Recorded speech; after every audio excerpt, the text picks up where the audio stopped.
नमस्कार। कभी कभी जिंदगी आपको ऐसे मोड़ पर लाकर खड़ा कर देती है जहां सब रास्ते बंद नजर आते हैं, लेकिन तभी एक छोटी जानकारी पूरी कहानी का रुख बदल देती है। सोचिए, जब पुलिस के पास हर दरवाजा बंद हो और हर सुराग धुंधला पड़ जाए और कत्ल का मामला 17 महीने से उलझ पड़ा हो, तो ऐसी हालात में क्या किया जाए।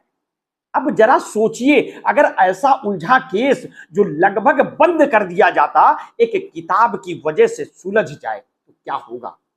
ये कहानी है मध्य प्रदेश के दमोह की, जहां 17 महीने तक पुलिस एक कत्ल की पहेली को सुलझाने के लिए हाथ पांव मारती रही, लेकिन ये गुत्थी ऐसी उलझी थी कि कोई सुराग हाथ नहीं लग रहा था। मामला एक 10वीं के छात्र जयराम के अचानक गायब होने से शुरू हुआ। उसका शव तक नहीं मिला और जब मिला तो हड्डियों का ढेर बना एक कंकाल के रूप में खेत में मिला। कपड़े तो जयराज के थे मगर कंकाल नहीं। मामला उलझता चला गया। डीएनए टेस्ट से भी कोई मदद नहीं मिली। पुलिस भी असमंजस में थी कि आखिर ये चक्कर क्या है। जयराज की मां और बाप लक्ष्मण और यशोदा ने दावा किया कि कंकाल उनके बेटे का है, लेकिन पुलिस को पुख्ता सबूत चाहिए था।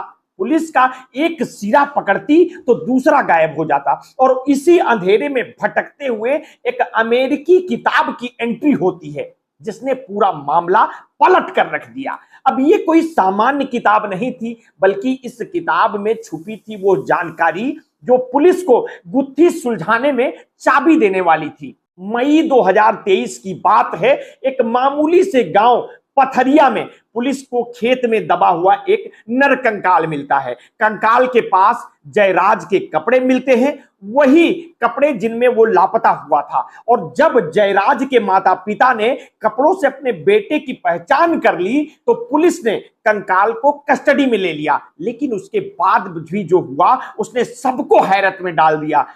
जयराज के माता पिता के डीएनए सैंपल कंकाल से मेल नहीं खा रहे थे, यानी वो कंकाल उनके बेटे का था ही नहीं, या फिर कंकाल किसी और का था। डीएनए रिपोर्ट्स ने पुलिस की परेशानियों को और बढ़ा दिया।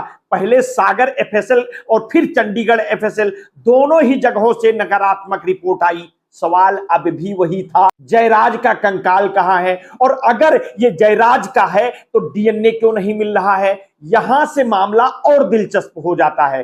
पुलिस को पता चलता है कि जयराज का जन्म आईवीएफ यानी इन विट्रो फर्टिलाइजेशन तकनीकी से हुआ था। पुलिस की टीम चकरा गई क्योंकि आईवीएफ से जन्मे बच्चों का डीएनए टेस्ट आम तरीके से नहीं किया जा सकता, यानी कि यह कोई साधारण केस नहीं था।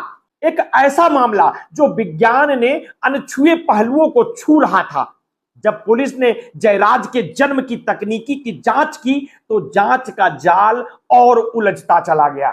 पुलिस जांच अधिकारी एएसपी संदीप मिश्रा इस कंफ्यूजन में भटक रहे थे कि तभी उनकी नजर एक अमेरिकी किताब पर पड़ी। इस किताब में आईवीएफ से जन्मे बच्चों का डीएनए टेस्ट करने के तरीकों का जिक्र था। ये वही जानकारी थी जिसकी तलाश में पुलिस अधिकारी महीनों से भटक रहे थे। इस किताब ने एक अंधेरे केस को रोशनी दिखा दी। किताब में बताया गया था आईवीएफ से जन्मे बच्चों का डीएनए खून से नहीं बल्कि लार और पसीने त्वचा के नमूनों से मिलाया जा सकता है। जैसे ही यह जानकारी पुलिस के हाथ लगी, मानो पूरा केस खुलने की कगार पर था। जयराज के पुराने कपड़े, खिलौने, स्कूल का आई कार्ड, हर चीजों को पुलिस ने इकट्ठा किया और उन्हें चंडीगढ़ एफएसएल भेजा।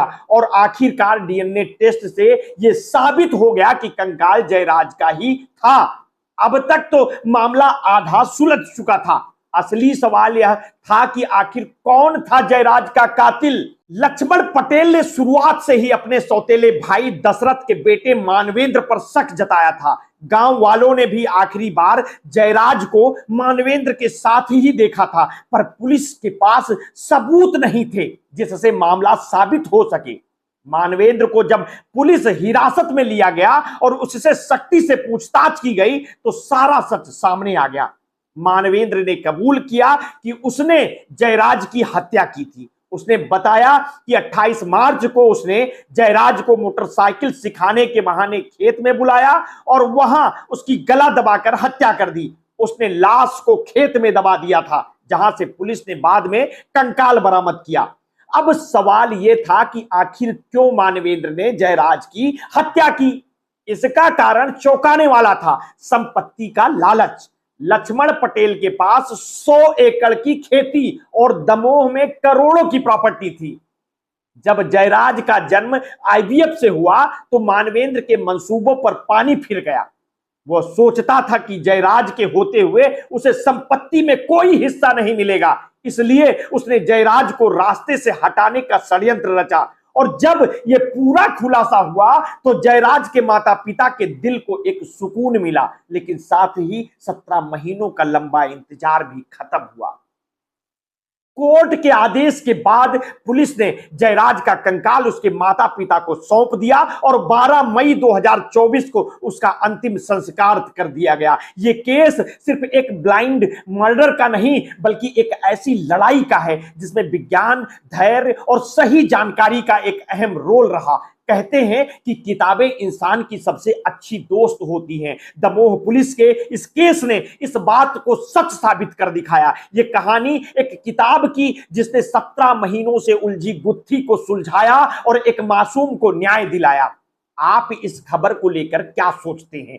आपकी क्या प्रतिक्रिया है? हमें कमेंट बॉक्स में अवश्य दीजिए। आपने अगर अभी तक हमारे इस चैनल को सब्सक्राइब नहीं किया है तो तत्काल कर लीजिए, बेल आइकन दबाना बिल्कुल ना भूलिए। अगर आपको हमारी स्टोरी पसंद आए तो अपने मित्रों, शुभचिंतकों में इसे शेयर करिए। अपने स्वास्थ्य के प्रति सचेत रहिए, सजग रहिए, अपना ध्यान रखिए। बहुत बहुत धन्यवाद। साधुवाद।